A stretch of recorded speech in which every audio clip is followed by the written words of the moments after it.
My name is Nathan Fillion. Green Lantern, knew it. Yeah, so good. How are you guys doing today? Good crowd? Yeah? Hot enough for you? Oh, yeah. So, anyhow, yeah, so, you have to forgive me. I don't have a prepared spiel or shtick. I have no slides. I have no visual presentation. So, basically, this is all on you.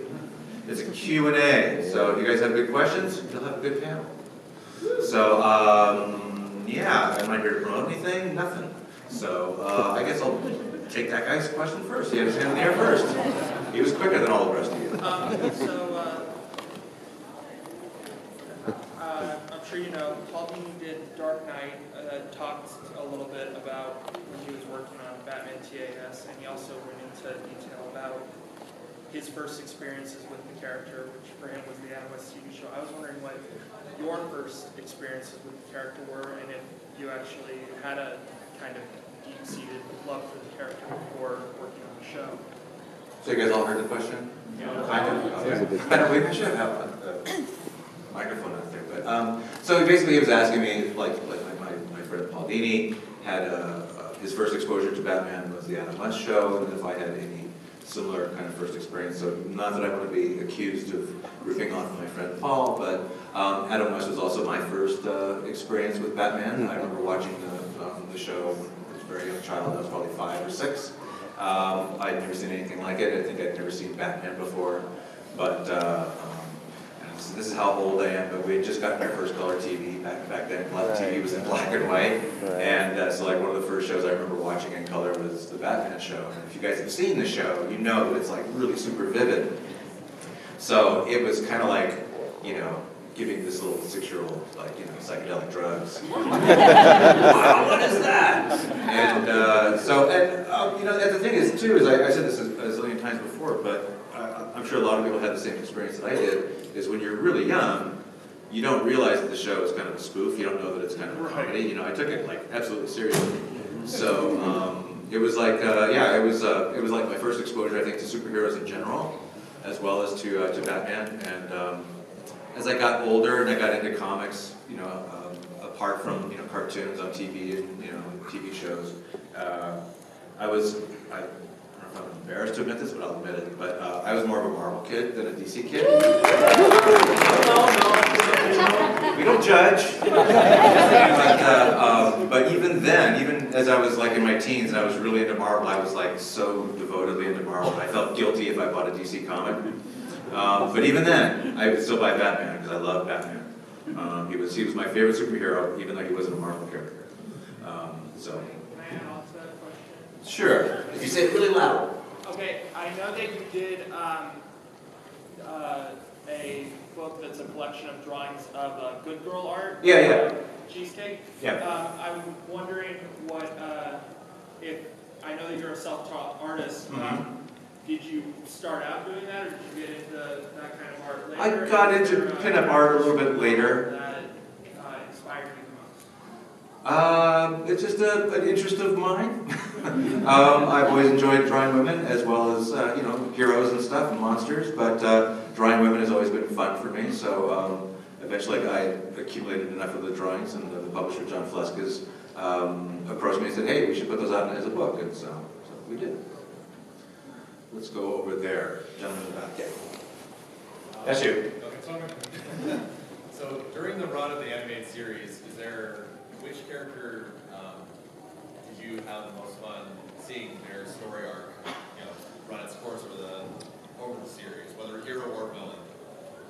I don't know, you know, because the thing is, we didn't actually think in terms of character arcs back then. That's the weird thing about Batman animated series, you know, getting into what we call serialized storytelling, like you see traditionally on TV, like every TV show now is like a serial. Back then that was really uncommon, you know. In fact, when we started doing it late in the game on Justice League, the network kind of told us, yeah, we don't really like serialized stories because they don't repeat well, you know, what standalone episodes are better. So we never really actually thought in terms of a character's long-term arc. Back in you know, the Batman animated series days, every single episode was considered a standalone. Occasionally, we would have, we would bring a character back, and then we would somehow, maybe refer to what happened before, but we never really thought of it in terms of serialized stories. So I don't really have a good answer for you. I don't have any character that jumped out at us that way in terms of developing them as a rounded character. You already had a question. You had two. Yes.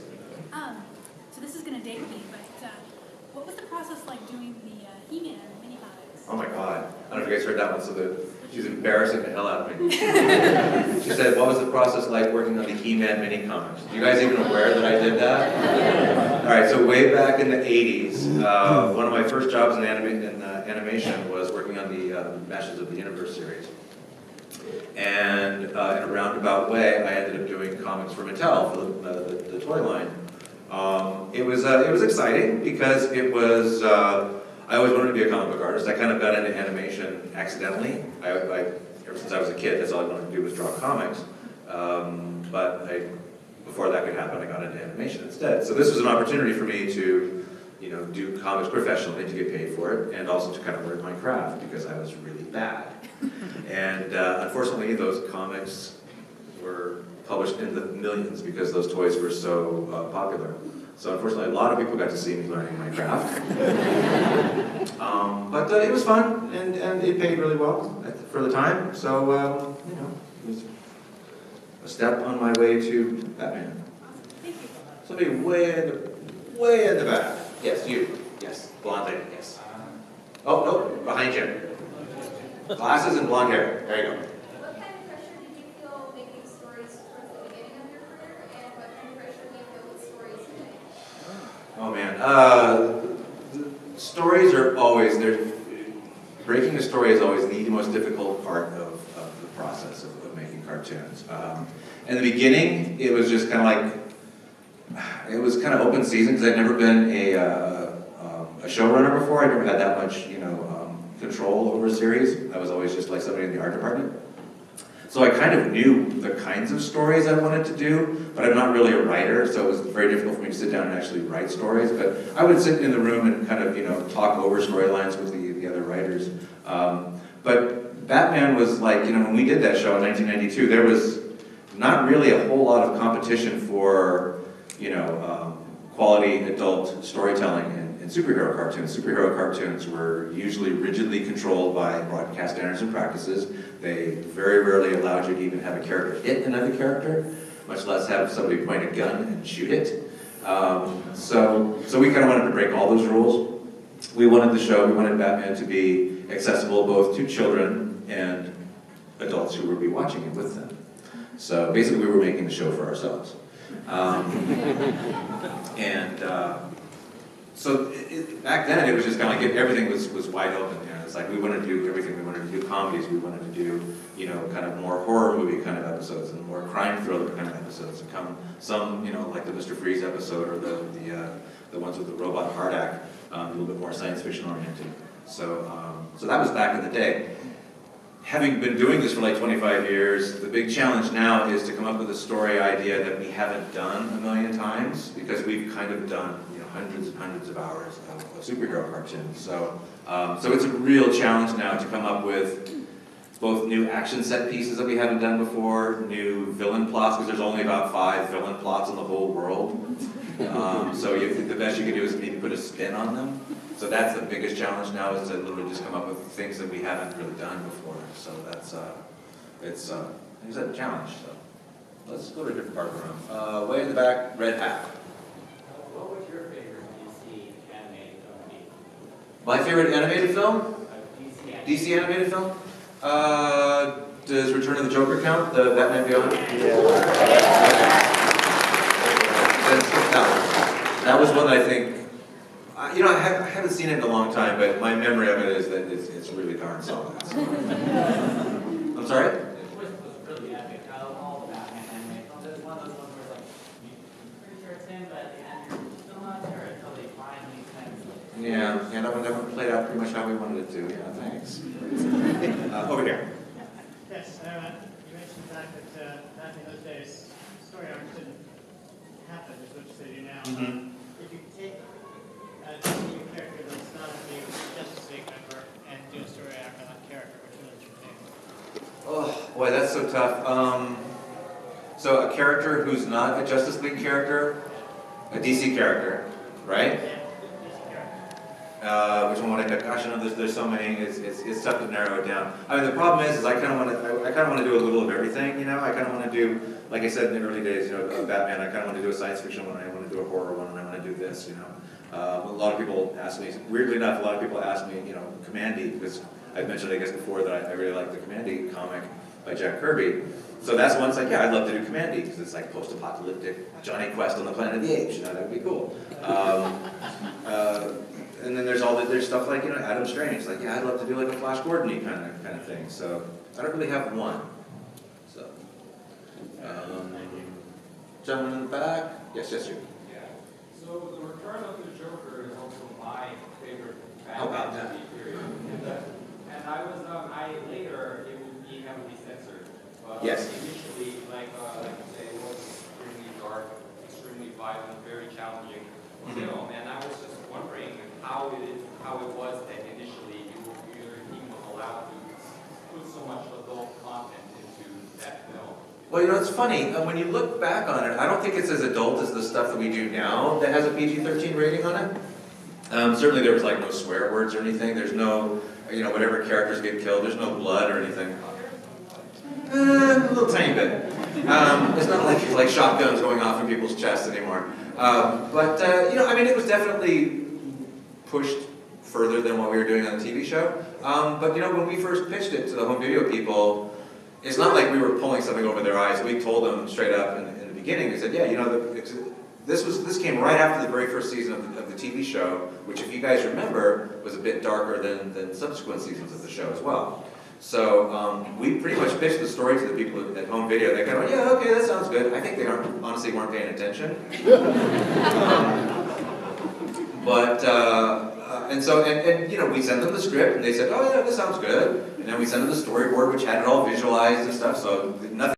Everybody loved it, but there was 2 executives from Kids WB in the audience. And the lights come up, and boom, they ran out of the room. We went, oh, that's not a good sign. So literally, their feeling was that, okay, if this movie is that adult and has a PG-13 rating on it, then we can't promote it on TV, on our series. And so that got back to the home video people, and suddenly they went, oh, you mean it's PG-13 and it's got adult situations in it? Oh, we're shocked. So at that point, we had to go back and start cutting it, and I cut that sucker there's probably 10 different versions of it in some form or another. First I went in there and just kind of, okay, I'll just cut it a little bit. Sent it in, they said, okay, yeah, this is fine. Then a couple days later, they said, no, we got to take more out. So this went on for like months. It was horrible. So anyhow, so that's how the thing got released in its mutilated form. But then somebody I don't know, again, I think somebody just saw this thing sitting on the shelf one day and went, oh, hey, there was that thing from 10 years ago. And hey, maybe we could make it a couple extra bucks by releasing the unrated version. It's like, oh, okay. So that's how that happened. Let's go up in the front now. Right here in the front. Yes, sir. 2 questions. Did you go to college and learn art? I did not go to college and learn art. I went to college, but I did not learn art in college. I foolishly was studying things other than art, because I thought that, hey, if I don't make it as an artist, then I'll have to have something to fall back on. But my grades were so bad, they said, there's the door, and asked me to leave. So what's your second question? And the second question is, in today's technology, would you be an animator or still an artist? I'm not sure I understand. You know, the technology animation now is computer. Oh, but a lot of it is still hand-drawn. I mean, like, all the stuff that we do is all hand-drawn. It's not animated by computer. Yeah. I mean, stuff like the Pixar movies, and there are certain television shows that are animated by computer. The Green Lantern show I did about 5 years ago was animated by computer, but most of the shows are still, thank you. I guess that means you liked it. Most of them are still drawn by hand. I mean, we still use computers to assist the animation process, like the ink and paint and special effects and ink and paint, the camera work, that's all done on the computer, but it's still kind of traditional. So that would be the answer. Way in the back. Yes? So you're the first to do artwork on Black paper, correct? Yeah, apparently.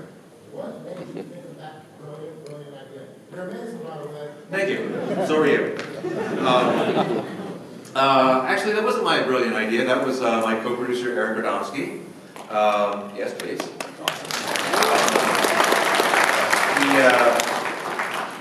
He actually, boy, he has done everything in the animation business, from painting cells to doing layout and key animation and all kinds of different stuff. I didn't know that at the time when I first started working with him. I thought he was just a background painter. He was a background painter on Tiny Toons, which is kind of how he kind of got involved with the Batman pilot. But from working early on with him, I found out that he had way more experience in animation even than I did. But one of his brilliant ideas was, as a background stylist, to figure, because in consultation with him, we talked about how we wanted to have like a really dark film noir kind of look to it. And he started experimenting with paints and stuff, and he said, well, you know, instead of like painting on white paper and making it darker, why don't we start with black paper and paint the colors onto it? And it surprisingly worked really well. And so that's how that came about. Let's see, red hair. So there was a lot of character design changes throughout the Batman animated series. Yeah. What was the sort of mindset of making those decisions? Well, the question is, there's a lot of different design evolution of the Batman characters throughout the Batman animated series. Some of it was just when we first started doing Batman, we did the best we could on the character designs. There was quite a few of them that I felt were kind of subpar and didn't animate terribly well. So like kind of halfway through the first season, we kind of went back and redid a lot of the character models, especially Batman himself and Bruce Wayne, to kind of give them a little bit sharper look and to make sure that they would be animated a little bit more consistently. And then after that series ended, we did the Superman series. We got the call to produce more Batman animated episodes. At that point, I didn't want to just go back and dust off the old models. I didn't feel like just doing the same old stuff that we had already done. So I thought, well, let's kind of push it even further. Let's go even more angular, even more graphic with it. It was very controversial. It still is. I think a lot of people still don't like that version of the characters as much as the original. But personally, I look at it and I think all of those designs, well, with a few exceptions, most of those designs I think work a lot better. The animation is way more consistent in that second go round than in the first iteration of Batman animated series. Go way over here. Hi.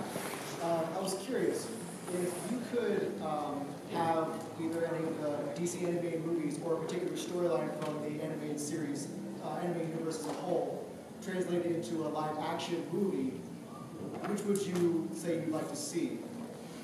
I don't know. I don't think in those terms, so I would have to like think about that and get back to you. Off the top of my head, I can't think of anything from the animated series that I would like to do as a movie. I mean, here's one thing I'd do is I'd probably, redo the Mr. Freeze story better than Batman and Robin.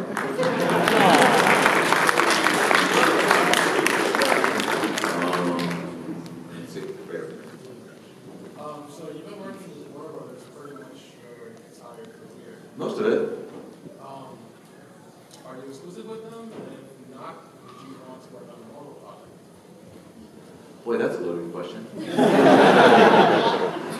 Technically, I am not exclusive to Warner Brothers. I do not actually have a contract with them, but I'm very happy working there.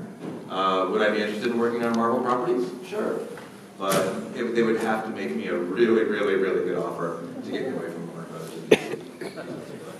What? Any character in particular? God, I got a load of them. I was a Marvel kid, dude. How would you Shang-Chi Master of Kung Fu, the animated series?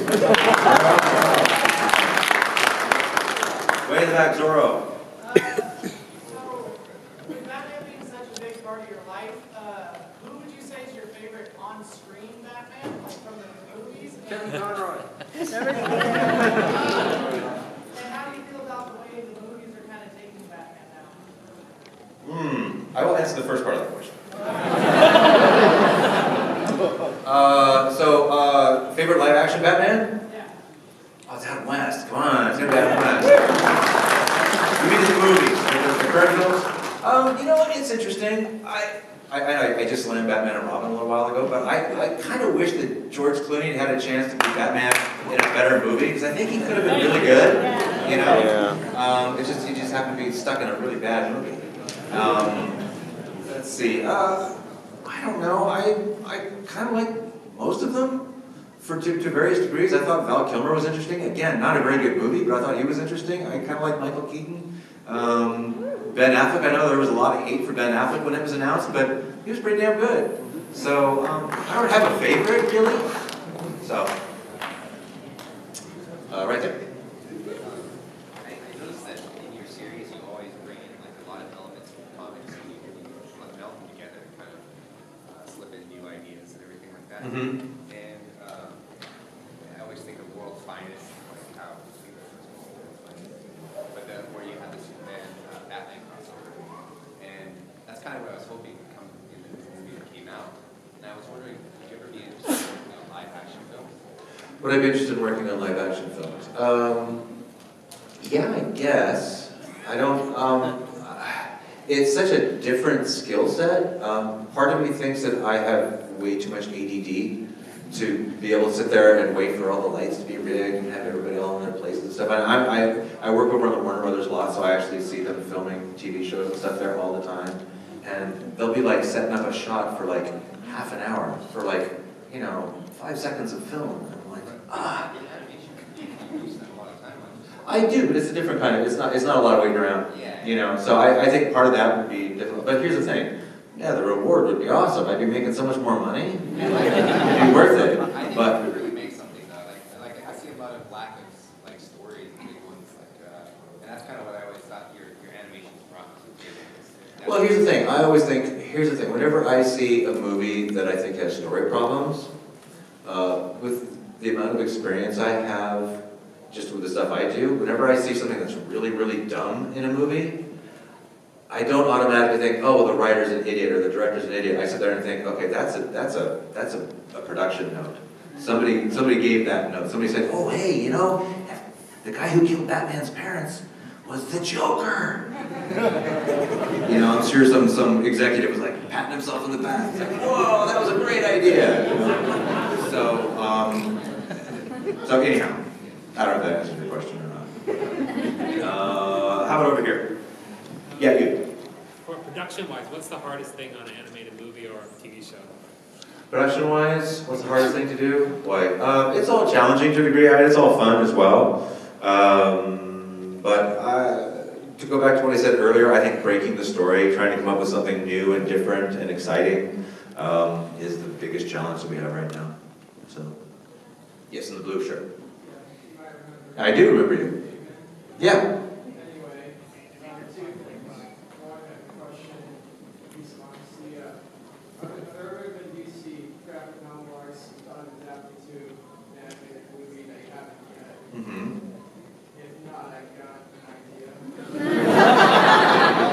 What would be your idea for us to do?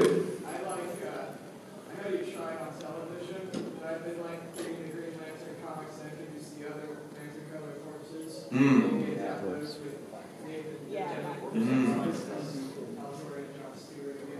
Okay. Sure, gotcha. And my piece of honesty, when you brought the Killing Joker and the censorship you had to go through, it reminded me, don't get me wrong, the uncut version packs a good punch. Personally, because of the way it did open Joker's flashback deaths, I kind of liked the censored version better because, one, it was more like the animated series with the laughing gas, and two, seeing Tim throw the gun aside felt more inspiring, and seeing him shoot the Joker, in my opinion, violated the reason why Batman and those like him don't kill their mortal enemies. That's interesting. Way in the back. Would you ever do a Wonder Woman animated series? Would I ever do a Wonder Woman animated series? Possibly. Maybe. Right here. What's the fascination behind shipping Bruce and Barbara? Because it was implied that. Oh yeah, what's the deal there? Yeah, because Jim Gordon's like a father figure to Bruce, and that just kind of feels weird to me. Does it feel weird? It does. It feels a little like prodigally incestuous. It feels a little incestuous, like prodigally incestuous. Okay, here's the big secret, and it's not a secret. It's supposed to feel wrong. It's like, if you pay attention to that sequence in The Killing Joke, it's like, if you ever, decide you want to watch that movie again, even if you hate it, if you watch that sequence, listen to the music. The music isn't going, ooh, it's sexy, they're hooking up. It's going, oh my God, it's tragic, they're hooking up. It's meant to be wrong. It's supposed to be two adult characters who are making a really huge mistake. So that's really all it is. It's not like, oh, I really want to ship those two. I don't. I really don't. It's meant to be like, that's really icky. So, yeah. Yes, right here. That's you. Yeah. Oh, I'm sorry, what? The episode of Batman the Animated Series, Beware the Grey Ghost. Yes. Whose idea was it to cast Adam West as the Grey Ghost? I honestly don't remember. I wish I could take credit for that, but I don't think it was me. It was so long ago, I don't recall whose idea it was to cast Adam West as the Grey Ghost. But whoever it was, they were a bloody genius, because that was awesome. Because it meant I actually got to meet Adam West and actually act in the same episode with him, which was like, icing on the bat cake. So yeah, I don't know whose idea it was, but I don't think it was me. So I'm sorry. I thought I was actually pointing at him, but it's okay. Yes, you with the glasses. You are responsible for creating two of the greatest characters, Harley Quinn and the Flaming Sea. Oh, okay. Is he up there? Is he up there with the greatest characters with Harley? Okay. I didn't have this, so Okay. I'd say so. All right. What? There's about maybe 5 minutes of film in total of the Flaming Sea, right? Okay.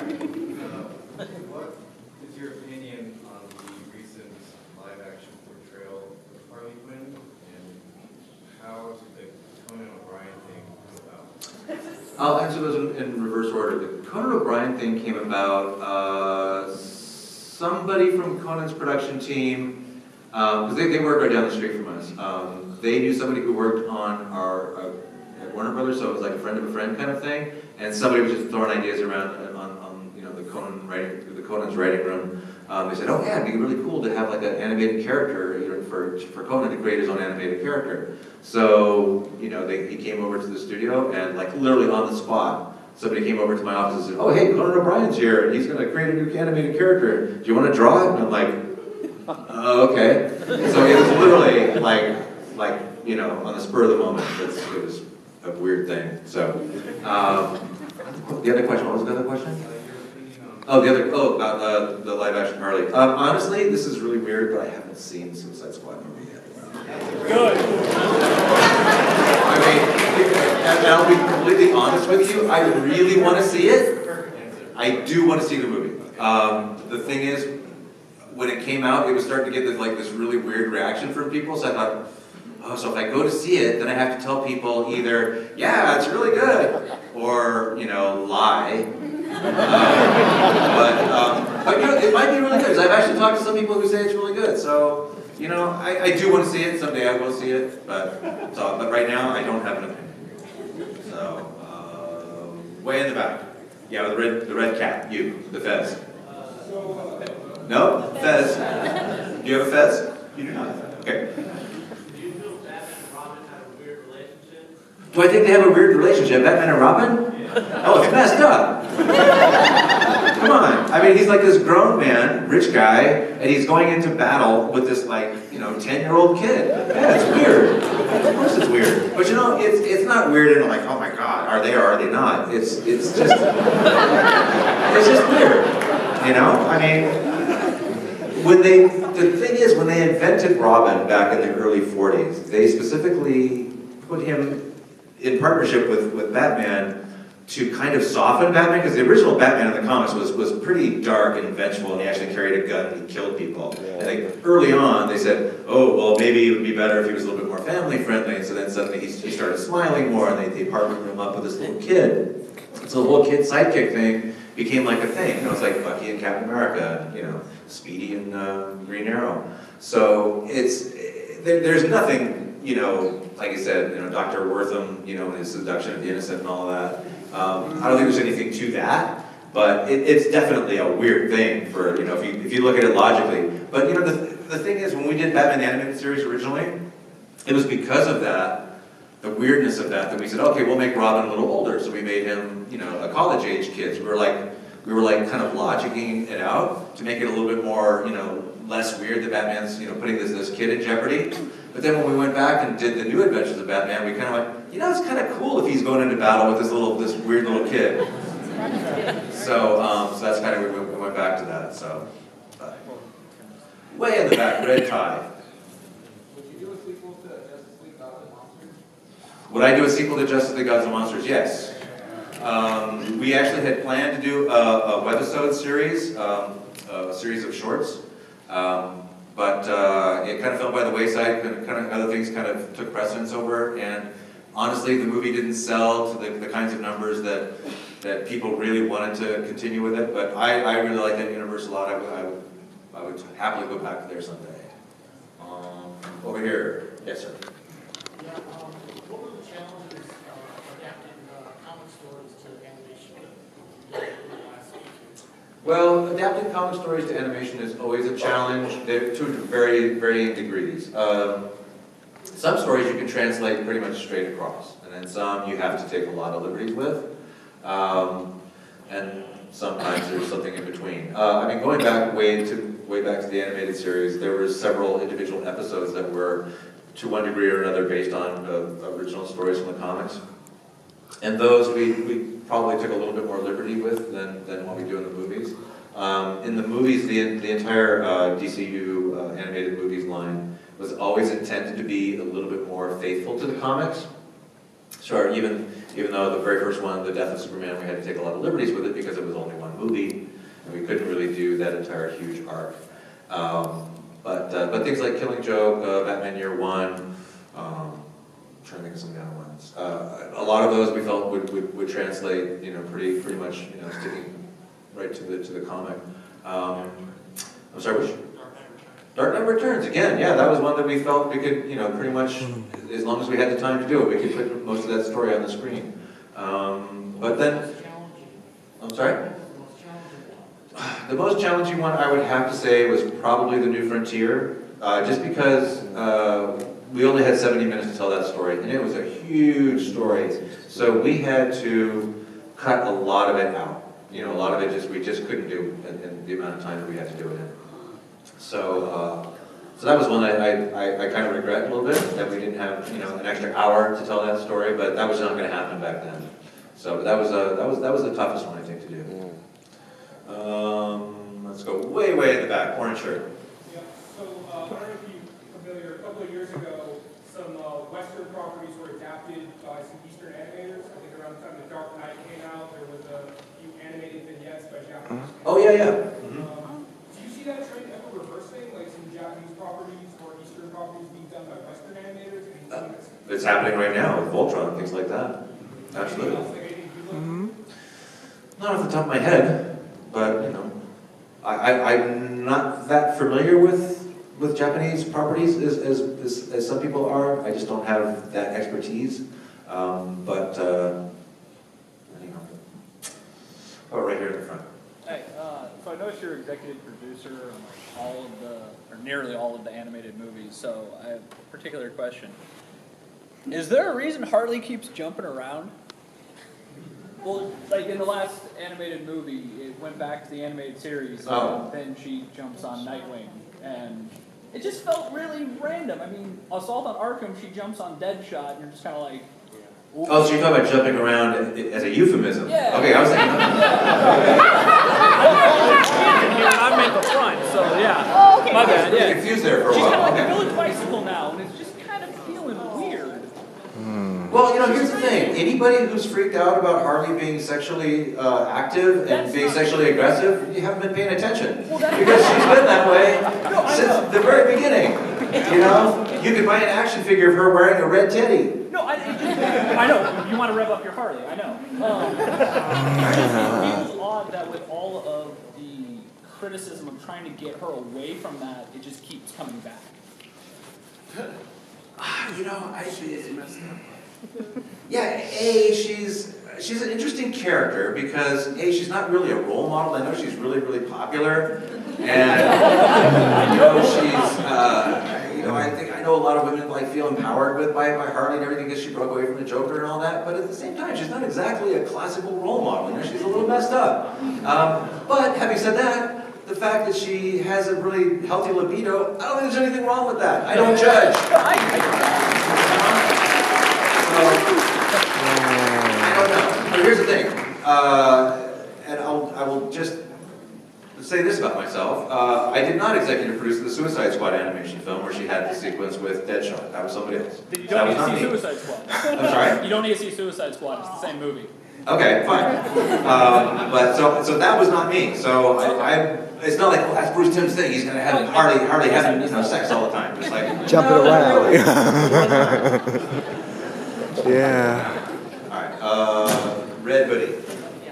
So I grew up watching the Batman animated series, and originally I wasn't sure about the animation decision or the way it was drawn, but then I grew to love it, and I felt like it kind of created your own DCU, in my opinion. And I just want to know, like, are you working on anything with like your own characters, like related back to that animation style? Because I know it's kind of going through that animation style is nice, but just Well, I think what's interesting about DC animation right now is that there's lots of different flavors available to to people. I mean, everything from like Teen Titans Go, which is kind of like the Teen Titans animated series, but even more super deformed because it's much more of a comedy show. So there's that, and there's you guys, I'm sure you've heard Justice is coming back. So there's the DC animated universe movies that my friend James Tucker is producing that has its own continuity, which is kind of similar visually to Young Justice. And then there's stuff like the Harley and Ivy, or the Batman and Harley movie that just came out, which is kind of the old school designs. So it's not like we're locked into any one style forever and ever, So, I mean, will that style come back again? Maybe. We'll see. Yeah. I'm not allowed to talk about what I'm working on right now. Top secret. What are you allowed to talk about? Harley's sex life. Would you ever make a Nightwing standalone? Would I make a Nightwing standalone? I hadn't really thought about it, but why not? Maybe. Way in the back of the hat. In the animated series, Batman does a lot of throws, and I was wondering if one of the writers trained judo, or how do you guys decide to go with that? Could you say that again? Batman's always chopping people in the animated series. I'm wondering how you guys get that decision, if someone trains judo, or... Oh, like for instance, like when you met Superman for the first time and threw him across the room? Yeah, you see it like in the opening sequence too, like he's fighting those guys on the roof, and at one point he kicks one off and chucks him. Well, that was me storyboarding that sequence, and I have never taken any martial arts classes or studied martial arts at all. So if I got that right, it's a total accident.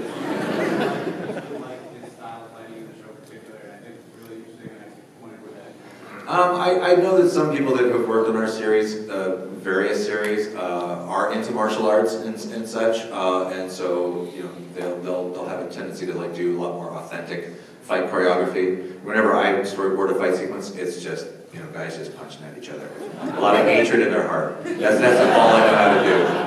So I don't know how to do fancy footwork or anything like that.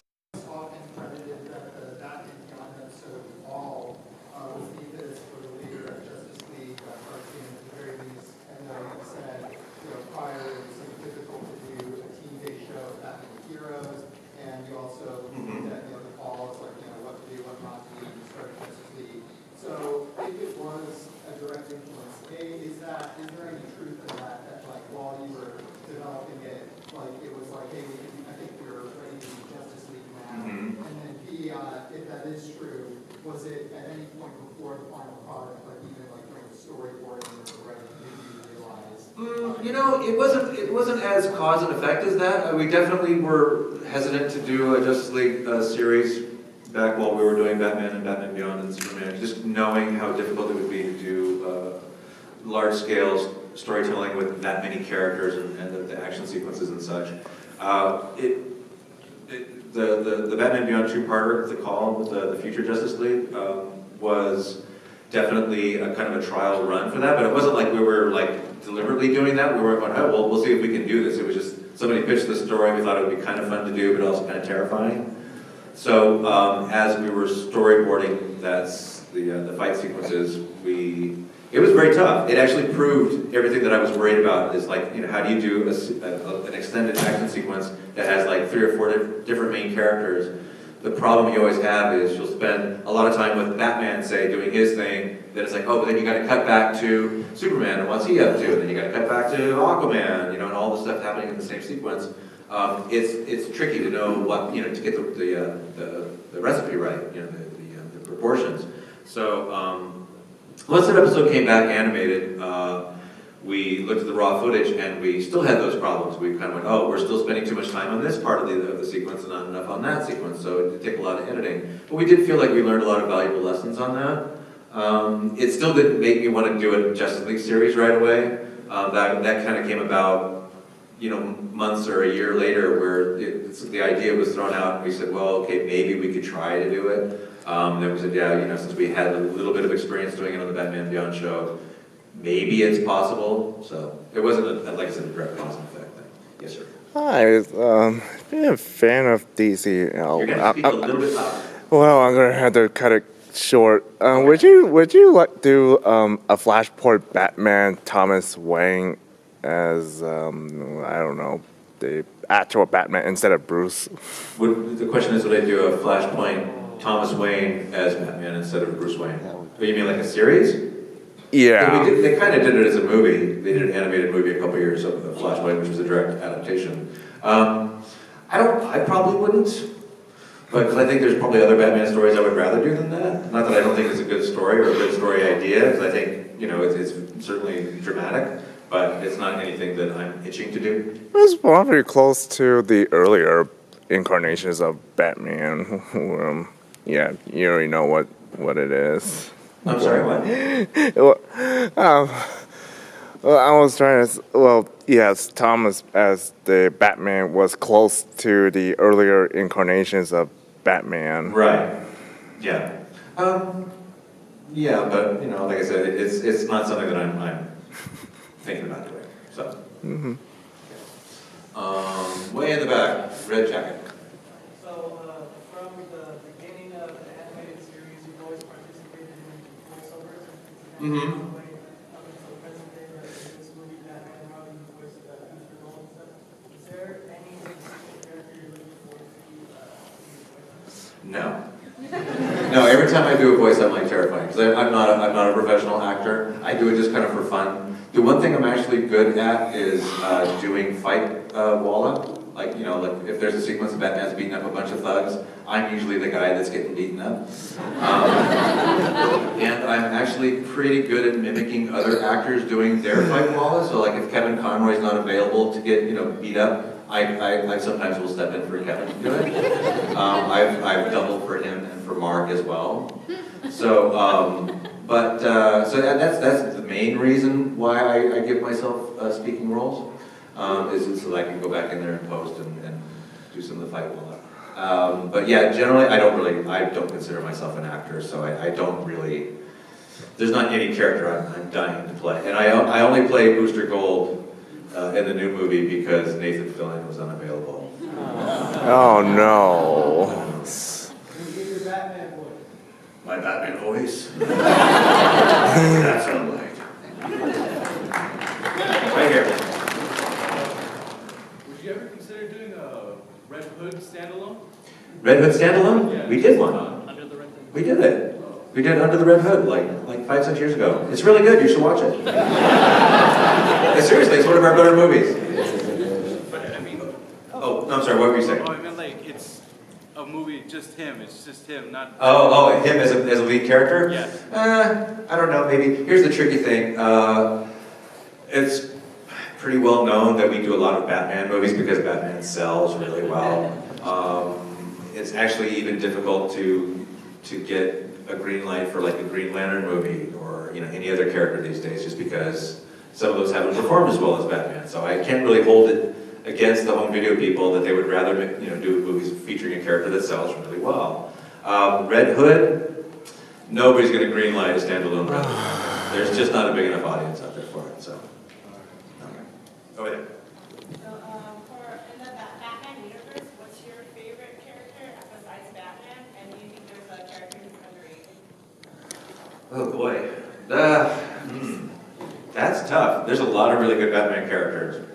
I've said this before, and I think it's absolutely true, is that Batman pretty much has the best rogues gallery of any superhero in any comic book company. I mean, it's like the Joker, Catwoman, Mr. Freeze, Two-Face, you know, just like on and on and on. They're all great characters.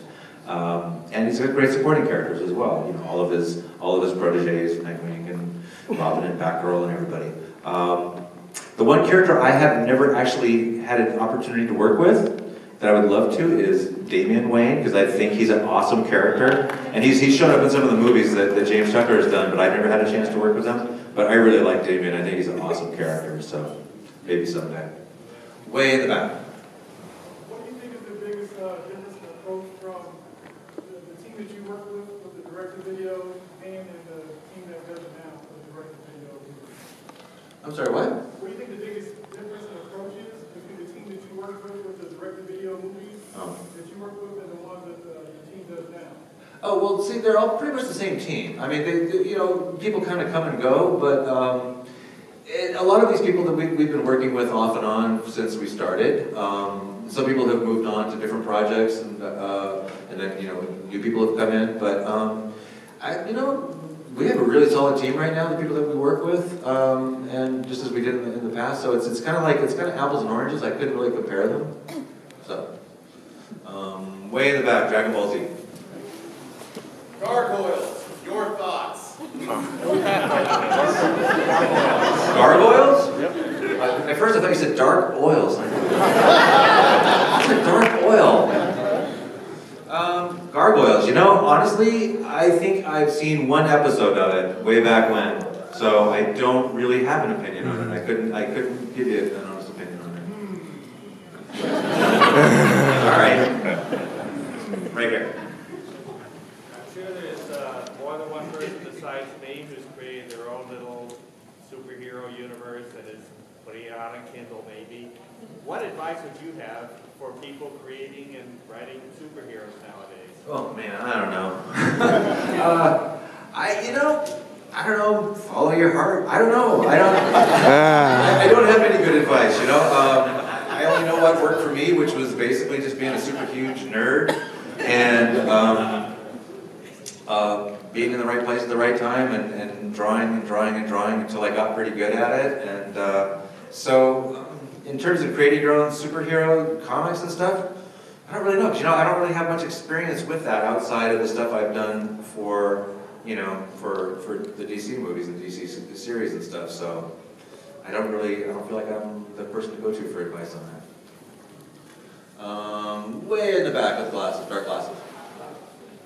Yeah, two of my favorite episodes are, just related, is the episode where we see Batman relating with Ace of the Royal Flush Can. Okay. I also like the episode where Flash is relating to Trickster, the villain, and he connects with him. Sure.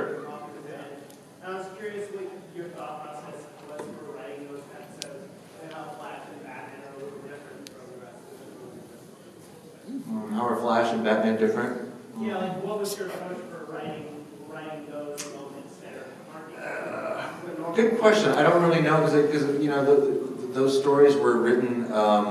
We wrote those stories as a group in the writers' room. It was me and James Tucker and the late great Dwayne McDuffie. So I don't. It's a bit of a blur now, but I don't really know exactly how those beats came apart or came out. But yeah, so I don't really have any good stories in that. Gentleman right in front of you. I'm sorry, I passed you by.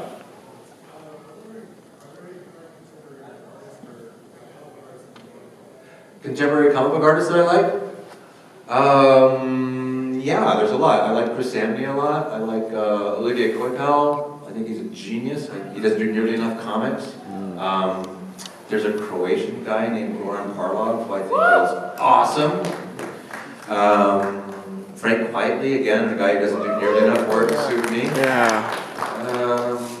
Those are off the top of my head. Yes? You said earlier that Batman sells so well, right? Yeah. So, and most of us here were exposed to your work mostly through Batman the Animated Series. And recently you released the Mask of Phantasm remastered, right?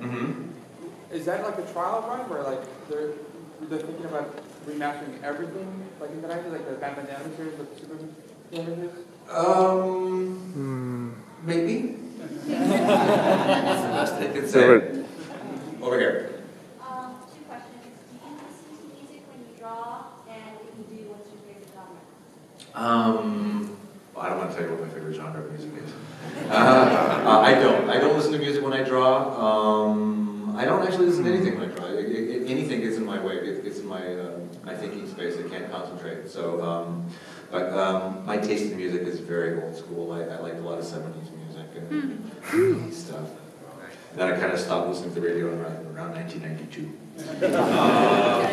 Pigtails. So considering how Harley Quinn has blown up so much, do you have a favorite version besides the original that you've ever seen that you prefer? Like, Do I have a favorite version of Harley outside of my own version of Harley? I really like what Jimmy and Amanda do in the ongoing comic. I think she's a really fun character. I really like the design that Amanda came up with her. I think she's, it's one of the, I think, the more successful Harley designs. I know she got kind of really super popular when she started appearing like in the video games and that kind of crazy, I don't know what you call it, that outfit that was with the sexy nurse with the fishnets and stuff, and kind of goth sexy nurse.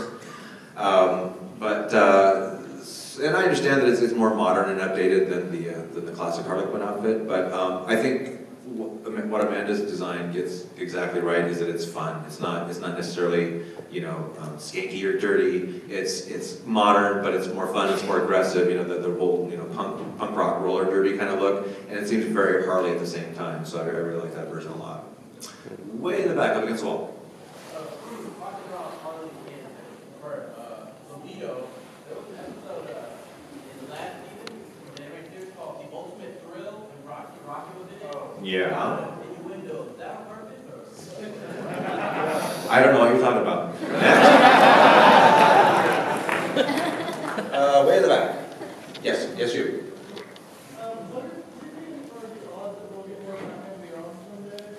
What are the odds that we'll get more Batman Beyond? Pretty long at the moment, I think. I don't think it's very likely, but you never know. I've said that before. I've said things, that's not going to happen, and then they end up happening. So I can just tell you currently, I don't think there's anything in the immediate future with Batman Beyond, but I would certainly love to go back there. So, way in the back. Okay. So speaking again about the Batman Harley Quinn thing, I mean, Boy, you guys have, like, Batman and Harley Quinn sex for a brain. You guys say I'm bad. it seems to me like the boundary really got pushed. Okay. With the scene with Nightwing and Harley. Okay. Was that because of Deadpool? I'm sorry, was it what? Was that because of Deadpool? Because Deadpool was so explicit, it was basically rated R.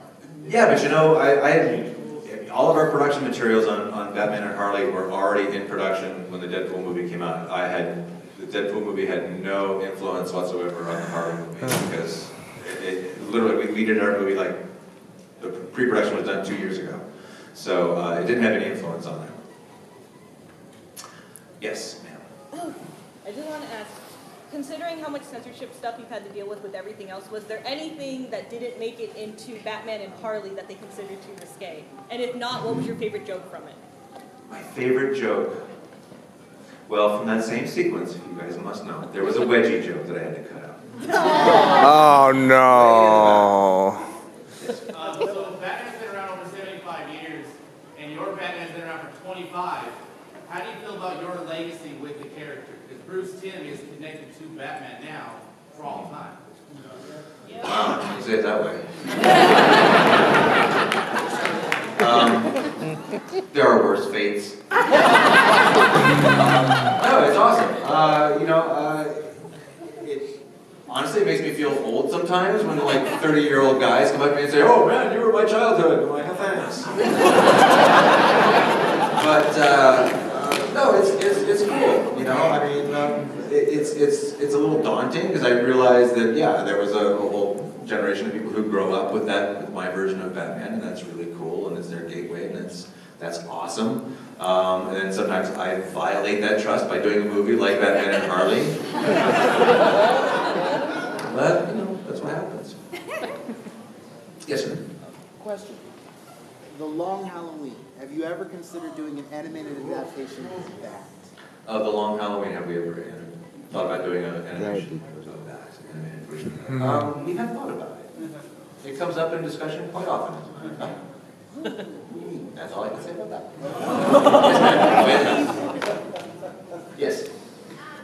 Have you ever given notes to Mark Hamill when he did the voiceover, and what it's like working with him? Have I ever given notes to Mark Hamill? Yes. As shocking as that is for me to critique his acting, it's just a matter of, the thing with Mark, the thing that's challenging about Mark is that he has a million different ideas on how to say every single line, okay? So he'll give you like a really good line read, and then maybe he's like flubbed one word in it or whatever. It's like, Mark, I have to do another take on that because you said the word the wrong or whatever. And then he can't do that same take again because he's got a new thought. Because he's like, okay, instead of doing it like that, I'll do it like this. And it's like, oh no, Mark, I need you to go back and do it like you did the first take, but just fix that one word. And then he's going to give you a third version. So they're all good, but it's like, no, I really wanted that one. So that's always the trick with Mark, is just trying to kind of narrow him down because he's just got so many good ideas. But he's great. I love working with Mark. It's been an absolute joy to work with him all these years. And it's fun as hell to watch him do it. I mean, Kevin Conroy talks about this all the time. He says, yeah, it's a workout to watch Mark play the Joker, because he's not just saying the lines, he's acting it out. Like, his expression gets really manic, and he's like flailing his arms around and stuff. It's like, wow, it's something. So, yes, ma'am, in the back. Yes, you. Oh, my 5. Oh, okay. 5 minutes. Okay. Well then. Purple hair. I was curious about some of the transitions that occur when you go from an animated version to a movie, and specifically about the new Justice League movie with the casting of Aquaman. And I know the movie hasn't come out, but I was pretty surprised at the choice of Jason Momoa to play him. Do you think that would be something that might continue if you were to do Justice League again? Would you do that version? Well, you know what's interesting about that is that the version that they're doing for the live action is not that different from what we did with Aquaman and Justice League Unlimited. I mean, we kind of did the real badass kind of Conan the Barbarian Aquaman. So, and they literally got Conan the Barbarian to play Aquaman. So, you know, I'm not saying that they were influenced by what we did. They're probably more influenced by the comic, you know, that we kind of, you know, pulled that version from. So, you know, maybe if we did more Justice League Unlimited someday, you know, that might be something like the Jason Momoa version. Who knows? Let's see. Who hasn't had a chance to speak? Yes, you. Not you, the guy behind you. Yes, you. Is there any chance that you'll ever make an Owlman in the future? An Owlman what? An Owlman, like a feature? In the near future, like in the upcoming Batman series. Ever bring him back? Bring back Owlman. Oh. Maybe. I mean, probably not, but not a bad idea. I mean, he's a really cool character. I mean, I really like what we did with him in that one Justice League movie. So, who hasn't had a chance? Way over there. Yes, sir. A lot of artists always have like a pet project that they just can't get through. Uh-huh. They have a particular one with a particular art character or story that you really want to tell, but just can't really find a way to get through it. Shang-Chi, Master of Kung Fu. Way in the back. Yes, you, ma'am.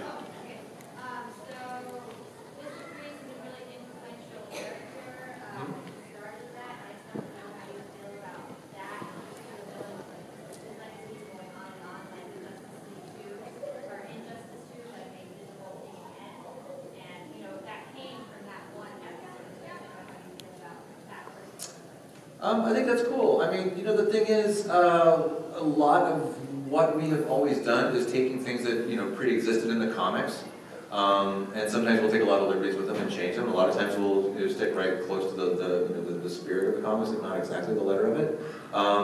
When something really works, it's kind of ridiculous to change it just to be changing it. Like, you know, the Two-Face origin story in the comics is like, well, it's perfect. Guy gets acid thrown in his face, you know. So we did change some of how that happened, how it came about, but you know, it kind of stayed true to it. So I think Mr. Freeze was specifically a character that we used as an example in the Batman animated series in terms of how we would treat the villains. You know, we said, okay, Mr. Freeze was always kind of a joke in the comics and even on the TV series. He was kind of a silly villain. We thought, well, if we could take a character like that and dramatize him and make him like sympathetic and dramatic, that's kind of what we should do.